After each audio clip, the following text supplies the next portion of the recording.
De schrik zit er joert nog flink in bij sportschool Ebert op het Jereveen. De eerste ouders en meewerkers die het juist bij het ongeluk wienen, staan alweer bij het zwembad na te praten.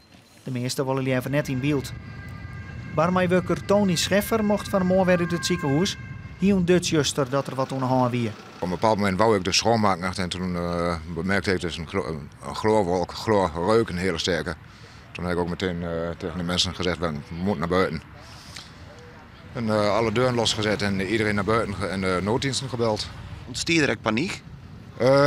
Paniek zou ik niet direct noemen. Nee, ze zijn eigenlijk allemaal vrij rustig naar buiten gegaan. Hebben de kinderen uit bed gehaald, zijn naar buiten gegaan. En dan ben ik nog even weer naar binnen gegaan en heb de kleren van de kinderen gehaald. Dat ze zich even aankleden kon. En in no time was hulpverlening ook al hier. Scheffer had het duidelijk over een gloorlucht. Maar onderzoek van de brandwacht en van een monteur van het zwembad jouw voor eerst geen antwoord op een vraag wat er nou misgegaan is. De brandweer heeft allerlei onderzoeken gedaan, maar heeft eigenlijk niks kunnen constateren.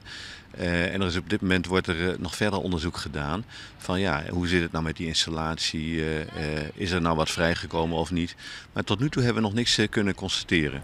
De eigenaars van het zwembad hebben besloten de chloorinstallatie te vervangen door een speciale soortinstallatie. Dat zou een stuk veiliger wezen. Je hoort aanwezig van het zwembad contact houden met verschillende belutsenen van het ongeluk.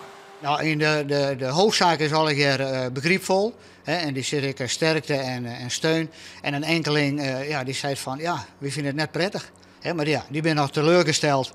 En wij hopen dat dat bijloopt. En dan nemen we contact mee op.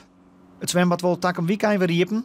De gemeente wacht het voor eerst de uitslag van het onderzoek van de arbeidsinspectie aan.